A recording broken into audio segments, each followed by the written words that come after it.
오늘도 살아계신 하나님 앞에 나오셔서 영과 진리로 예배드리시고 무엇보다도 생명의 말씀에 귀를 기울이시며 영원의 살 길을 찾기 위하여 실험하시는 사랑하는 성도 여러분들 가운데 말씀이 육신이 되어 우리 가운데 거하신 주님의 은혜가 함께 하시길 주의 이름으로 축원합니다. 삶은 전쟁이다 하는 말이 있습니다. 이 말에 누가 토를 달면서 그렇지 않다고 얘기할 사람이 있겠습니까? 삶은 전쟁이다. 맞아. 모든 사람들이 다 동의할 명제입니다. 그만큼 살아가는 것이 힘듭니다. 그만큼 살아가는 것이 끝입니다. 마치 전쟁터에 나간 병사가 생명을 걸고 싸우듯이 그런 각오가 없이는 살아갈 수 없는 가정생활이든 직장생활이든 사회생활이든 아니면 학생들이 학교생활을 하든 그런 각오 없이는 살아낼 수 없는 것이 바로 저와 여러분들이 살아가는 삶의 자리이지 않겠습니까? 세상과 싸워야 합니다. 그런데 그 세상이 만만치가 않습니다. 그 같은 만만치 않은 세상과 싸워야 되고 사람들과 싸워야 돼요. 직장에서도 경쟁자들과 싸워야 되고 심지어는 집에 들어와서도 가족들과 싸울 때가 얼마나 많은지 모릅니다. 자식과 싸우고 남편과 싸우고 아내와 싸우고 그런 싸움이 우리 가정 안에도 넘쳐나지 않겠습니까? 교회에 와서도 역시 마찬가지로 싸워야 될 부분이 있습니다. 환경과 싸워야 되고 운명과 싸워야 되고 질병과 싸워야 되고 그리고 죽음과 싸워야 되고 우리의 몸과 마음을 상하게 만드는 각종 스트레스와도 싸워야 되고 싸움 아닌 것이 하나도 없습니다. 이같이 우리가 싸워야 될 대상 가운데서 가장 난적이 있습니다. 누군지 아시죠? 바로 우리 자신입니다. 자신을 이겨야 된다. 그런 사람이 살아날 수 있다. 그런 명제 여러 말 많이 들으셨지요? 나 자신과 싸우는 것, 그게 가장 큰 싸움인 것 같습니다. 나 자신의 이기심과 싸워야 됩니다. 게으름과 싸워야 합니다. 내 속에 있는 욕심과 욕망과 싸워야 합니다. 내 안에 있는 부정적인 생각들과 싸워야 됩니다. 내 삶에 형성되어져 있는 잘못된 습관들과 내 인생을 망치고 주변 사람들을 파괴하는 그런 잘못된 습관과도 싸워야 합니다. 양심과 싸워야 되고 이기심과도 싸워야 되고 어떤 분은 살과도 전쟁을 치루어야 살아갈 수 있는 세상입니다. 어제도 싸웠습니다. 그리고 지금도 싸우고 있습니다. 그 같은 싸움이 오늘로 끝나면 얼마나 좋겠습니까? 많은 내일도 그 같은 싸움은 이어지고 반복되게 마련입니다. 그 같은 싸움을 피할 길이 없습니다. 피하고 싶은데 싸우기 싫은데 정말 싸우고 싶지 않은데 그 같은 싸움을 멈출 수가 없습니다. 죽는 그 순간까지 그 같은 싸움은 계속해서 이어집니다. 싸우고 또 싸우고 싸우고 또 싸우고 이 싸움이 끝나고 났다 생각하면 또 다른 싸움이 나를 기다리고 있고 저 싸움이 끝났다고 생각하면 또 다른 싸움이 나를 괴롭히고 힘들게 만들고 있고 이 같은 싸움의 종지부를 찍는 시점이 어디인지 아시죠? 죽는 순간이에요. 그래서 여러분 찬송가 가운데 장례식 찬양 가운데 인생의 모든 싸움을 끝나고 이런 표현이 나오거든요. 죽어야 이 같은 싸움이 사실은 끝이 나는 것이지요. 정말로 삶은 전쟁입니다. 이 같은 싸움에서 이기기 위하여 이 같은 전쟁에서 살아남기 위하여 꼭 필요한 것이 있습니다.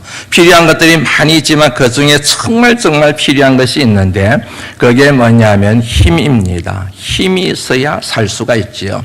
힘이 있어야 이길 수가 있는 거예요. 힘이 있어야 승리를 할 수가 있습니다. 힘이 있어야 잘 살 수 있습니다. 행복하게 살 수가 있습니다. 그 같은 전쟁터에서도 웃음꽃을 피우며 살아갈 수가 있습니다. 힘.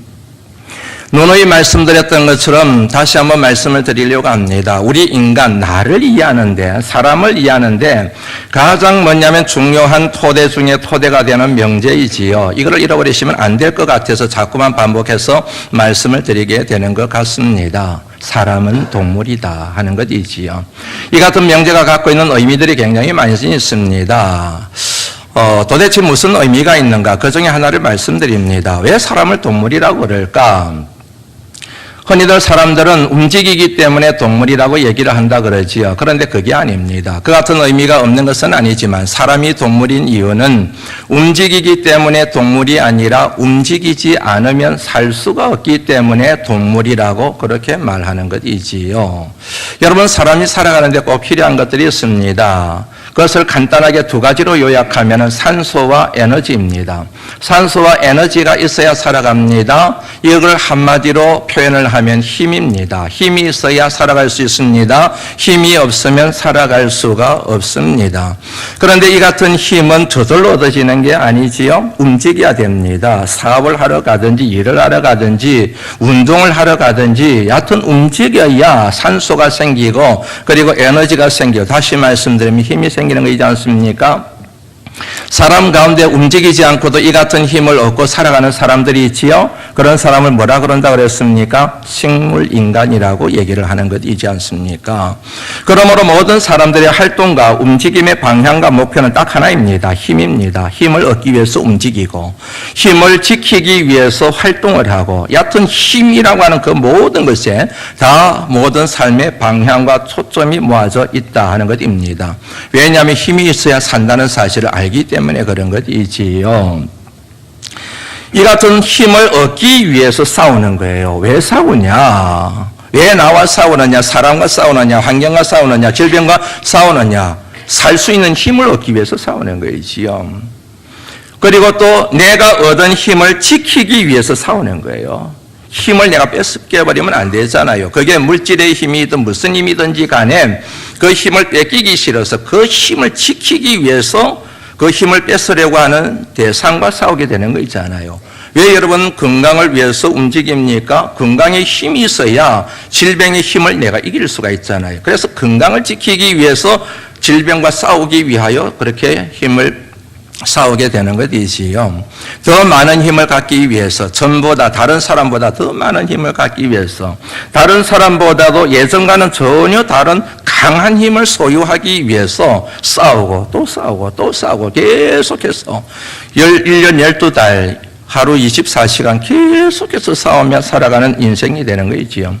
결국 그래서 인생은 싸움이 되는 것이고 전쟁이 되는 것이고 우리 사람들이 살아가는 모든 삶의 터전은 전쟁터일 수밖에 없다. 그렇게 정리가 되는 것입니다. 오늘 본문 말씀을 읽어보면 두 가지 힘이 나옵니다. 두 가지 힘. 하나는 사람의 힘이에요. 사람에게서 비롯되어진 힘, 사람의 힘이 나옵니다. 30절 말씀 같이 한번 읽어볼까요? 한번 읽어봅니다. 시작.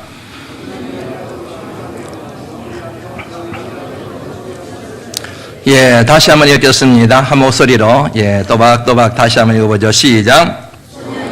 피곤하며 곤비하며 장정이라도 넘어지며 쓰러지되 여기에 소년이 옵니다. 장정이 옵니다. 영어 성경에 보면 영맨이라 그렇게 표현이 되어져 있습니다.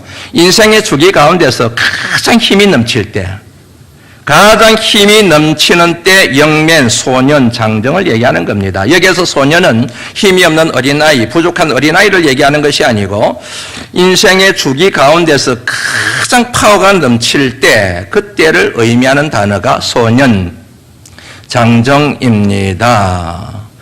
이때 여러분 얼마나 힘이 센지 아시죠? 연세 드신 분들 돌아보면은 그때가 정말 내가 힘이 있을 때였구나 그런 느낌이 들지 않습니까? 완력만 센 것이 아닙니다. 자신감이 넘칩니다. 멘탈도 어느 때보다도 아주 강합니다. 도전정신도 뛰어납니다. 세상 무서울 것이 없습니다.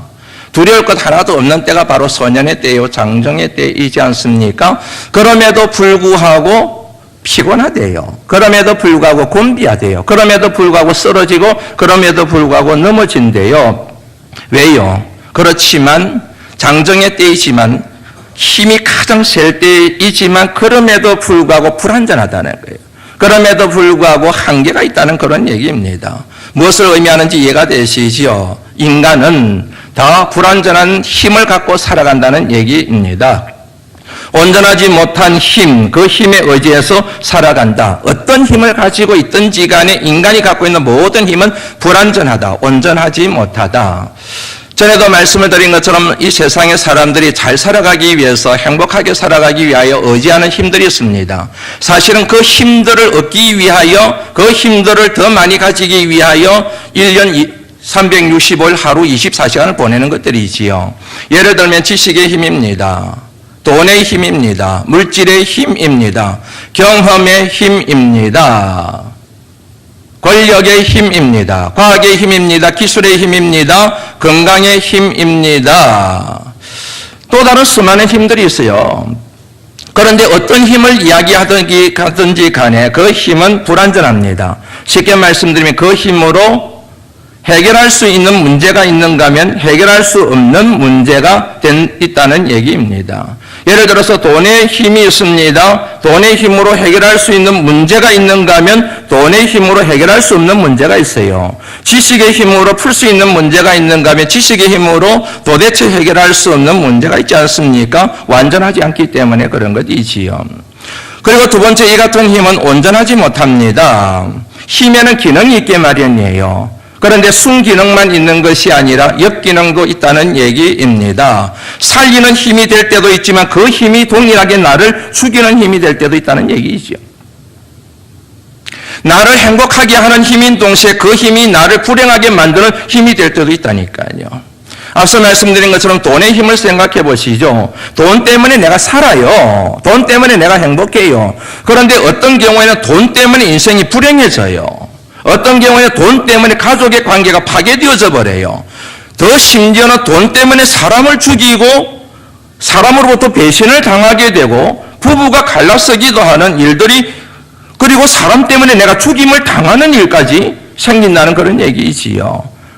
하나의 힘인데 그 힘이 순기능도 가지고 있고 역기능도 가지고 있다는 그런 얘기이지 않습니까?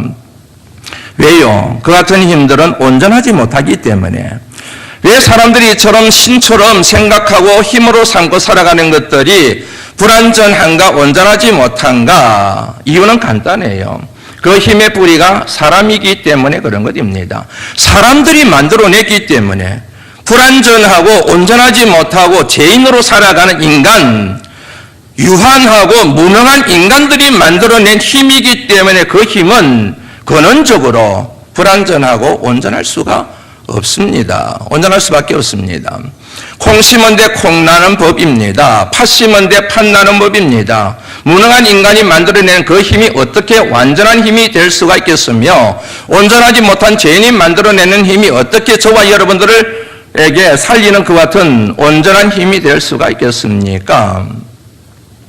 그 같은 의미를 뜻하는 말씀이 30절 말씀, 소년이라도 피곤하며 혼비하며 장정이라도 쓰러지고 넘어지되, 이 말씀이 담고 있는 의미입니다. 또 다른 중요한 힘이 하나 나옵니다. 그것은 바로 하나님의 힘입니다. 이 세상 모든 사람들이 갖고 있는 성이 하나 있습니다. 그게 뭐냐면 종교적이라는 거예요. 모든 사람들은 다 종교적이에요. 종교적이지 않은 사람은 이 세상에 아무도 없습니다. 나는 종교적이지 않아, 나는 종교를 가지고 있지 않아, 거짓말하는 겁니다. 단지 기독교를 믿지 않을 뿐이고 불교를 믿지 않을 뿐이고 다른 뭐냐면은 종교를 갖지 않았을 뿐인 거지 종교적입니다. 이것은 다시 말씀드리면 모든 사람들은 다 신을 찾는 존재라는 얘기예요. 신을 찾을 수밖에 없습니다. 왜 그런지 아시죠? 무능하기 때문에 그런 겁니다. 자신의 힘으로 살아야 되는데, 이 전쟁터 같은 인생에서 살아야 되는데, 환경이든 사람이든 어떤 영적인 문제이든 정신적인 문제이든 육체적인 문제이든 물질적인 문제이든 그 싸움에서 내가 이겨야 되는데 내 힘으로 안 되는 거예요. 내 힘으로 된다라고 생각했던 소년 장정도 안 되는 판국인데 어떤 사람이 여러분 그 같은 환경을 감당해낼 수가 있겠습니까? 그러니까 자연스럽게 마음속에 어떤 신념이든 아니면 대상이든 신적인 존재를 설정해놓고 그 힘을 빌어서 이 전쟁에서 싸움에서 이기려고 몸부림치게 된다는 얘기이지요. 문제는 어떤 대상을 신으로 추구하느냐, 어디에다가 자신의 인생을 맡기고 자신의 삶을 위탁하느냐 하는 차이점만 있을 뿐입니다. 많은 사람들이 우상을 신으로 삼습니다. 아니면 어떤 사람들은, 많은 사람들은 하늘에 떠있는 일월 성신을 신으로 모시고 살아갑니다. 어떤 사람은 동물들을 신으로 삼고 살아갑니다. 어떤 사람들은 죽은 사람을 신으로 삼고 살아갑니다. 흔히 조상신이라고 그렇게 얘기를 하지요. 어떤 사람은 자신의 부족한 힘을 더하기 위하여 물가를 찾습니다. 물신에게 절을 해요. 큰 수령의 나무에게 가서 절을 하고 음식을 바칩니다. 나무신의 전기를 받기 위해서. 큰 집채만한 바위한테 가가지고 엎드려 절을 합니다. 바위의 힘을 받기 위해서 신으로 생각하기 때문에 그런 것이지요. 헛된 짓입니다. 이 모든 것들은 다 헛된 짓입니다. 왜냐하면 그 같은 것들은 참신이 될 수가 없기 때문입니다. 저와 여러분들에게 참신은 오직 한 분 하나님밖에 계시지를 않습니다. 성부 하나님, 성자 하나님, 성령 하나님만이 저와 여러분들에게 참신이심을 믿으시기를 주의 이름으로 축원합니다. 여러분들이 믿든 믿지 않든 그건 상관없어요. 여러분들이 받아들이든 그건 상관없어요. 여러분들이 이해가 되든 상관없습니다. 그에 상관없이 하나님만이 참신이라고 하는 사실은 진리 중에 진리입니다. 그것을 보여주는 선언적인 말씀이 오늘 본문 28절 말씀입니다. 같이 읽습니다. 시작. 다시요. 28절 말씀 읽습니다. 시작.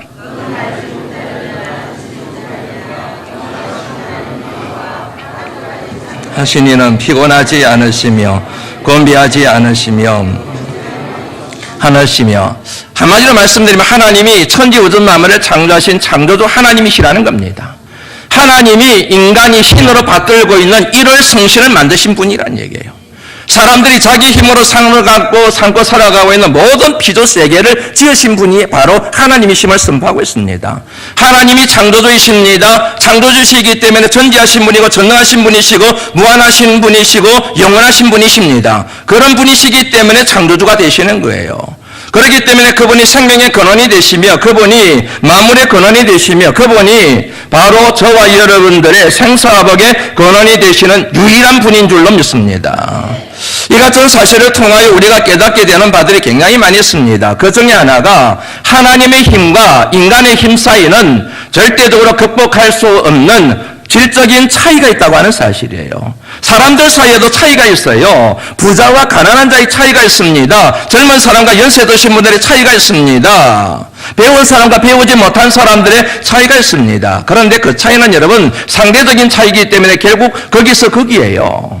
거기서 거기가 어딘지 아시지요? 결국 여러분 부자도 죽습니다. 가난한 자도 죽습니다. 배운 자도 병들고요. 배우지 않은 자들도 병들어요. 시간이 지나고 세월이 지나면 다 거기서 만나게 되어져 있어요. 아무리 배운 것이 많아도 아무리 가진 것이 많아도 아무리 여러분 연약해도 결국 그 자리에서 다 만나기 때문에 사람은 거기서 거기인 거예요. 그런데 하나님과 우리 사이는 거기서 거기가 아니에요. 왜냐하면 그분은 창조주이시고 우리는 피조물이기 때문에 그런 것입니다. 이 같은 여러분 하나님의 힘을 일러서 오늘 본문 말씀에서는 새 힘이라고 얘기를 해요. 뉴 파워라고 얘기해요. 새로운 힘. 31절 말씀 같이 한번 읽어보시죠. 한번 읽습니다. 시작. 새 힘을 얻으리니 독수리가 날개치며 올라감 같을 것이요 다른 박질하여도 건비하지 아니하겠고 걸어가도 피곤하지 아니하리로다. 새 힘을 얻으리니 사랑하는 성도 여러분, 이 시간을 통하여 새 힘을 공급받으시기를 주의 이름으로 축원합니다. 도대체 새 힘이라는 게 뭔가? 어떤 힘이 생긴 건가? 도대체 새 힘이라는 게 뭘 의미하는가?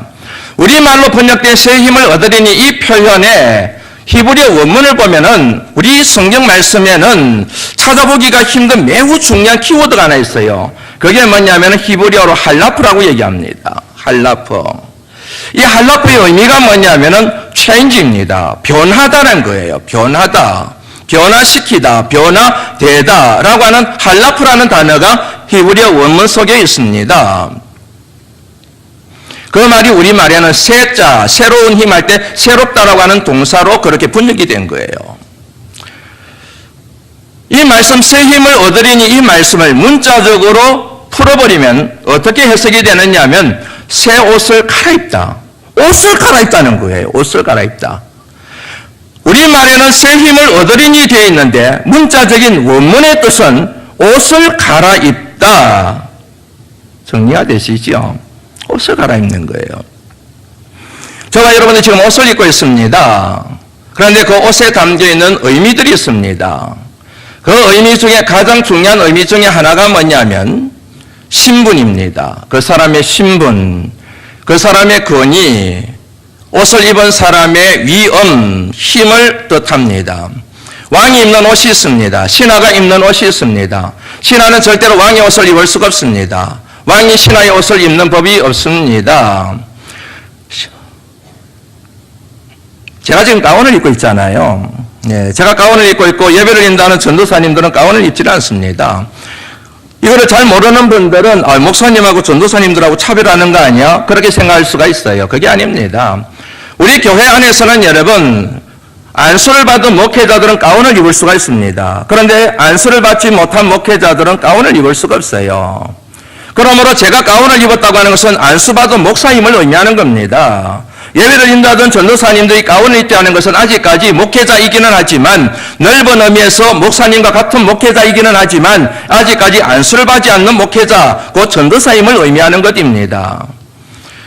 얼마 전에 수술을 받았습니다. 분당에 있는 서울대 병원입니다. 정말 환자들이 넘쳐나더라고요. 저는 그걸 보면서 그럴 때마다 항상 왜 이렇게 아픈 사람들이 많은가?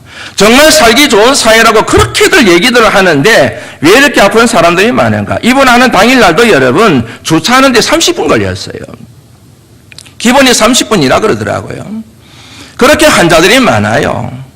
그런데 여러분 그 같은 수많은 환자들 그리고 내방객들 그리고 가족들 틈바구니를 마치 뭐냐면은 독보적인 존재처럼 막 걸어다니는 사람들이 있지요. 의사들이에요. 멋있던데요.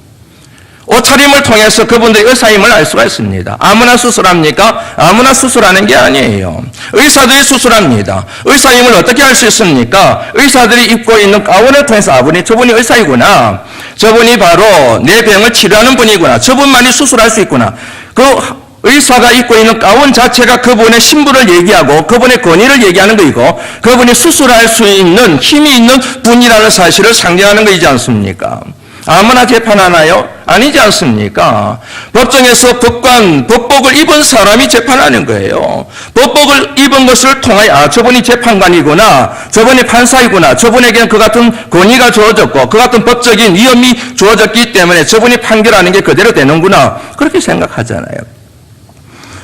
이처럼 여러분 옷에는 단순하게 생명을 유지하기 위하여 보존하기 위하여 입는 의미가 아니라 그 사람의 신분이 무엇인지 권위가 무엇인지 위험이 무엇인지 어떤 힘을 가지고 있는지를 보여주는 것이 바로 옷이라는 얘기이지요. 처음 인간이 죄를 범했습니다. 부끄러운 부분을 가리기 위하여 창세기 3장 7절 말씀에 보면은 무화과 잎을 엮어서 치마로 삼았다는 말씀이 나옵니다. 하나님께서 그들을 찾아가셔서 새로운 옷을 입혀 주셨습니다. 그 옷이 바로 가죽옷이었습니다. 가죽옷. 무화과 나무 잎으로 엮은 옷과 가죽옷은 질적으로 차이가 있는 거예요. 이것은 마르기 때문에 쉽게 닳아지기 때문에 쉽게 부러지기 때문에 빨리빨리 교체를 해야 됩니다. 그런데 가죽옷을 한번 입고 나면은 반영구적으로 그 옷을 계속해서 입을 수가 있게 됩니다. 옷이 아니라 이 옷 속에는 결국 하나님의 사랑이 스며들어져 있음을 알 수가 있게 되지요. 가죽옷이 여러분 그냥 가죽옷이 아니에요. 하나님의 사랑을 상징하는 것입니다. 이것이 나중에는 발전되어져서 우리를 위하여 십자가 위에서 죽임을 당하신 예수 그리스도를 예표하는 것으로 이어지게 되는 것 아시지요? 하나님께서 저와 여러분들을 사랑하셨습니다. 죄로 말미암아 영원히 죽을 수밖에 없는 죄인들을 구원하시기 위하여 독생자 예수 그리스도를 이 땅에 보내셨습니다. 이 땅에 오신 주님께서 십자가 위에 못 박혀 죽임을 당하심으로 그 보혈로 저와 여러분들이 구원을 얻게 되었습니다. 하나님의 자녀가 되었습니다. 짐승이 죽음으로 가죽을 남겨 그 자국을 가지고 사람이 옷을 지어 입었듯이 하나님의 사랑이 그렇게 표현이 되어졌다는 얘기입니다. 그래서 여러분 이것을 성경에서는 예수 그리스도로 옷 입는다라고 얘기를 하는 거예요. 예수 그리스도로 옷 입는다는 말씀의 의미가 이에서 출발하게 되는 겁니다. 로마서 13장의 말씀 한번 같이 찾아보시죠. 로마서 13장 한번 같이 읽어봅니다. 있습니다. 시작.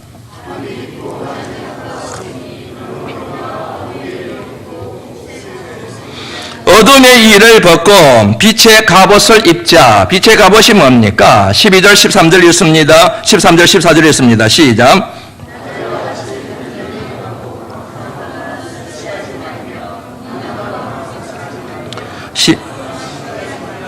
14절 읽습니다. 시작. 오직 주 예수 그리스도 옷 입고 정력을 위하여 육신의 일을 도모하지 말라. 오직 주 예수 그리스도로 옷 입고, 예수 그리스도로 옷 입는다 하는 게 뭘 의미하는지를 풀어서 말씀이 골로새서 3장 10절 말씀입니다. 같이 읽습니다. 시작.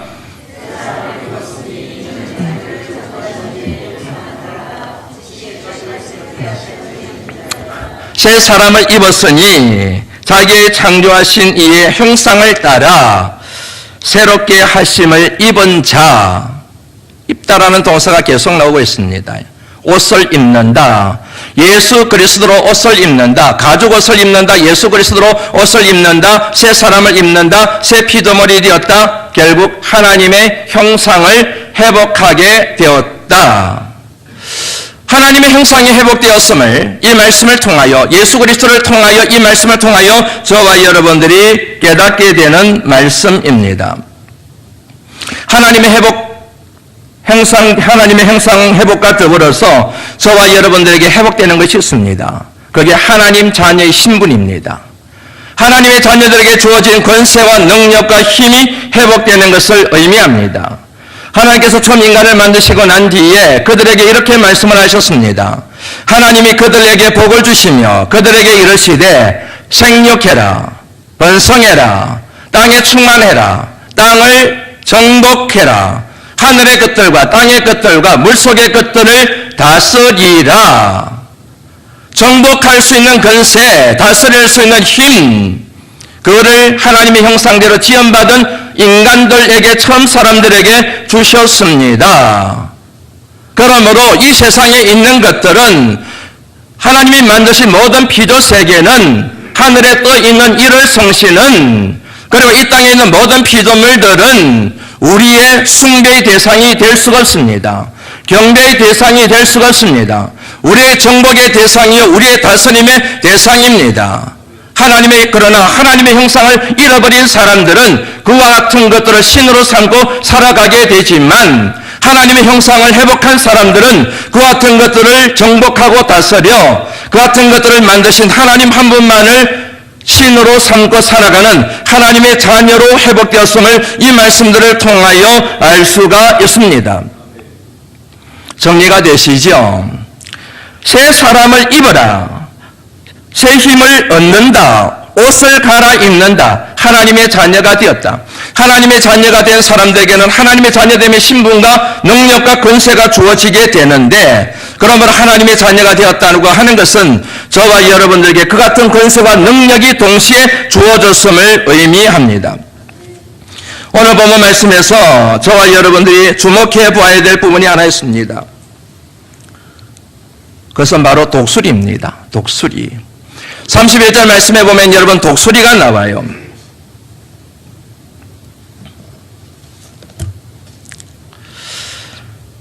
새 힘을 얻으리니 독수리가 날개치며 올라감 같을 것이요. 그랬잖아요. 왜 독수리를 사용했을까? 왜 독수리라고 하는 이미지를 사용하여 하나님이 이 말씀을 하셨을까? 독수리가 도대체 뭐길래? 여러분들 아시는 분들은 아시겠지만은 많은 나라들이 그 나라의 문장으로 독수리를 사용하고 있습니다. 힘이 없는 연약한 나라들은 독수리를 문장으로 사용하지를 않아요. 그런데 힘 있는 나라들, 강대국들은 전부 다 독수리를 문장으로 사용하고 있습니다. 그 문장의 근원은 물론 성경 말씀이지요. 그러나 역사적으로 가장 먼저 문장으로 사용한 나라가 애굽입니다. 에집트입니다. 에집트는 여러분 그 당시 패권을 차지하고 있었던 나라이지 않습니까? 그 다음에 패권을 차지했던 나라가 로마 제국입니다. 로마 제국이 1000년 동안 세계를 제패하고 있었습니다. 로마의 문장이 바로 독수리였습니다. 나중에 동로마와 서로마로 갈라지게 되고 프랑크 왕국이 만들어지게 되고 그 나라에서 세 나라가 분리해져 나오게 됩니다. 프랑스, 이탈리아, 그리고 독일, 이 세 나라가 독수리를 문장으로 사용하고 있습니다. 그리고 그 옆에 있는 오스트리아도 독수리를 그 나라의 국조로 사용하고 있습니다. 그리고 나중에 러시아, 제정 러시아도, 지금 러시아도 독시 마찬가지로 독수리를 국조로 사용하고 있습니다. 나라의 새로 사용하고 있다는 얘기지요. 20세기에 들어와서는 미국의 국조와 그리고 대통령의 문장으로 독수리를 사용하고 있습니다. 역사적으로 보면은 세계를 제패했던 가장 강력한 나라들이 그리고 가장 힘이 있었던 지도자들이 이 같은 독수리를 문장으로 사용하고 있다는 얘기지요.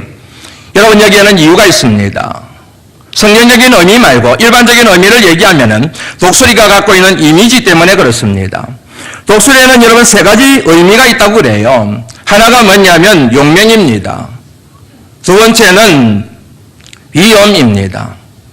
그리고 세 번째는 자유입니다. 사나운 명수들이 굉장히 많이 있습니다. 사자들도 있습니다. 호랑이들도 있습니다. 그런데 그 같은 맹수들에게서는, 맹금류들에게서는 볼 수 없는 이 같은 덕목이 이 독수리에서는 발견이 된다는 얘기인 거지요. 한번 보시겠습니까? 독수리 한번 보시지요. 이 말씀을 준비하면서 독수리에 대한 여러 가지 얘기들을 책을 찾아보는데요. 사진을 보는데 여러분, 저는 저 날짐승에 지나지 않지만은 저 독수리 모습을 보면서요, 숙연해지더라고요. 얼마나 멋있는지 모릅니다. 얼마나 근사한지 모릅니다. 얼마나 위엄이 있어 보이는지 모릅니다. 얼마나 당당해 보이는지 모릅니다. 어떤 사람에게서도 발견하기 힘든, 어떤 사람에게서도 찾기가 힘든 위엄과 당당함과 그리고 자유함, 평강, 평안 이런 것들이 느껴지지 않으시는지요? 이게 독수리가 갖고 있는 의미입니다. 그런데 여러분, 독수리가 갖고 있는 이 같은 위엄과 용맹과 자유, 이것이 가능하기 위한 토대가 있습니다. 그게 바로 힘입니다. 힘이 있어야 위엄이 나오는 거예요. 힘이 있어야 용기가 나오는 겁니다. 힘이 있어야 자유함을 누릴 수가 있습니다. 하늘을 나는 것을 생각하면 독수리만 나겠습니까? 나는 짐승들이 얼마나 많은데요. 그런데 그 모든 짐승들이 다 위험이 있습니까? 그렇지 않아요. 그 모든 날짐승들에게 여러분 용기가 있습니까? 그렇지 않아요. 난다고 해서 모든 여러분 날짐승들이 자유함을 누립니까? 그렇지 않습니다. 뱁새를 생각해 보세요. 종달새를 생각해 보세요. 비둘기를 생각해 보세요. 다 날짐승들이지만은 형편없습니다. 겁에 질려가지고 조그만 이상한 소리가 나도 숨기에 급급합니다. 용기를 볼 수가 없습니다. 위험을 볼 수가 없습니다. 같은 날짐승이라도 독수리와는 전혀 차원이 다르다는 사실을 알 수가 있습니다. 왜요? 독수리가 왜 이처럼 다른 날짐승에 비해서 위험이 넘치고 용맹스럽고 그리고 자유함, 그것의 이미지가 딱 맞아 떨어질까요? 힘이 있기 때문에 그런 거예요. 힘이 있기 때문에. 독수리의 힘, 독수리의 강인함에 원천이 있습니다. 그것은 바로 날개입니다. 날개. 날 수가 있기 때문입니다. 독수리를 여러분 용감하게, 용맹스럽게 혹은 자유함을 얘기할 때 언급되는 것들이 있습니다. 첫 번째는 눈입니다. 멀리까지 볼 수 있습니다. 아주 자그마한 것까지도 볼 수가 있습니다. 다시 한번 독수리 보여주시죠. 눈 한번 보세요. 몇 킬로까지 볼 수 있다 그랬잖아요.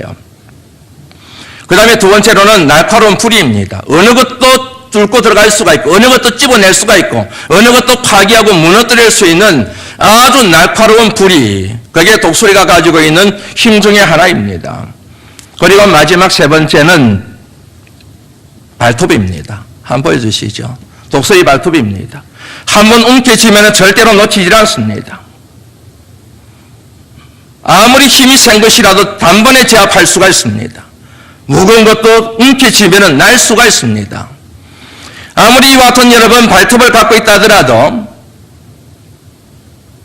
부리를 가지고 있다 하더라도, 눈을 가지고 있다 하더라도 날개가 없으면, 날 수가 없으면 이와 같은 세 가지 무기는 무용지물에 지나지 않습니다. 앞서서 말씀드렸던 것을 다시 한번 정리해 보지요. 새 힘을 얻는다 그랬습니다. 새 힘을 얻는다고 하는 것은 옷을 갈아입는다는 의미로 이해를 했습니다. 그는 제 해석이 아니고 말씀의 원래 뜻이 그렇습니다. 여기서 말하는 옷은 신분을 얘기하고 위엄을 얘기하고 권위를 얘기한다고 말씀을 드렸습니다.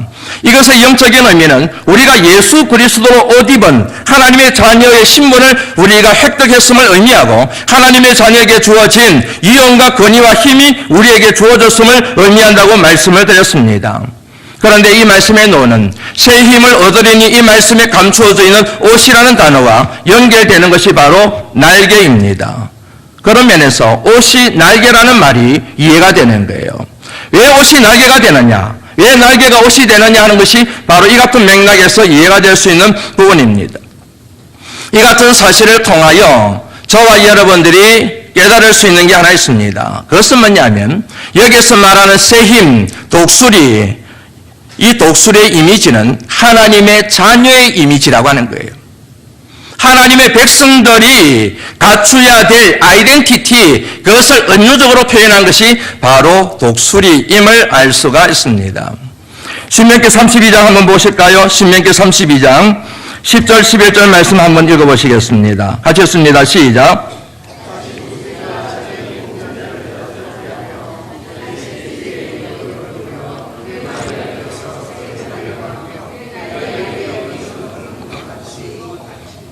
여호와께서 홀로 그를 인도하셨고, 아멘. 하나님께서 이스라엘 백성들을 출애굽시키시고 적각거리라는 가나안 땅을 목전에 둔 모압 평지에서 모세를 통하여 말씀하신 설교 가운데 한 꼭지입니다. 내가 너희들을 인도했다. 내가 너희들을 출애굽시켰다. 내가 너희들을 돌봤다. 내가 너희들을 지켰다. 이때 하나님께서 이것을 설명하기 위하여 메타포라고 얘기해요. 은유로 사용한 게 뭐냐면 바로 독수리입니다. 뱁새를 예로 든 게 아니고 다른 어떤 동물을 예로 든 게 아니고 독수리를 하나님께서 예를 들어서 내가 너희들을 돌보고 지켰음에 대하여 말씀하고 있습니다. 여기는 하나님의 중요한 의도가 있습니다. 이 말씀에 의하면 하나님은 독수리입니다. 하나님을 독수리에 비유하고 있습니다. 그리고 이스라엘 백성들을 독수리 새끼에 비유하고 있습니다. 그러므로 이스라엘 백성은 뭐라는 얘기입니까? 독수리란 얘기예요. 너희들은 독수리다. 너희들은 독수리같이 강한 민족이다. 그 같은 강한 민족이 될 수 있도록 내가 훈련을 시켰다. 이 의미가 오늘 보면 이 말씀 신명기 32장의 말씀에 나오는 내용이란 얘기지요.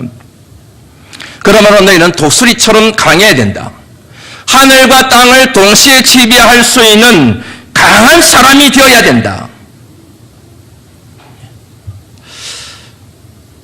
새끼 독수리가 어미 독수리 때 닮아서 독수리가 되듯이 하나님의 자녀들은 하나님의 백성이기에 하나님으로 인하여 더 이상 약한 존재가 아니라 하나님의 능력을 공급받은 하나님의 사람이요 하나님의 지혜를 소유한 하나님의 사람이기 때문에 독수리처럼 강하게 그렇게 살아가야 할 존재임을 오늘 본문 말씀을 통하여 우리가 깨닫게 되는 겁니다. 여기서 한 가지 더 생각해보고 넘어가려고 합니다. 그것은 날개는 반드시 두 개가 필요하다는 얘기입니다. 한쪽 날개는 날 수가 없어요. 한쪽 날개 날 수가 없습니다. 반드시 두 날개가 있어야 날 수가 있습니다. 창공을 차오르고 날아갈 수가 있습니다. 목적지까지 갈 수가 있습니다. 날개가 없거나 날개가 부러지거나 날개 한쪽이 꺾여버리면 절대로 날 수가 없고 가고자 하는 목적지까지 이를 수가 없습니다. 이 두 날개가 무엇인가 하기 전에 여러분 영상을 한번 보시지요. 보세요. 얼마나 멋있습니까? 두 날개가 반드시 필요합니다. 이 두 날개가 무엇을 의미하는가? 하나님의 자녀가 옷을 입고 하나님의 자녀들이 새 힘을 얻는 이 같은 말씀을 설명하는 비정 속에 여정 속에 이 독수리의 날개, 두 날개가 도대체 무엇을 의미하는가를 영적으로 해석한 말씀이 바로 에베소서 6장 10절 말씀, 11절 말씀에 나옵니다. 같이 한번 읽어볼까요? 에베소서 6장 10절, 11절 말씀 읽습니다. 시작.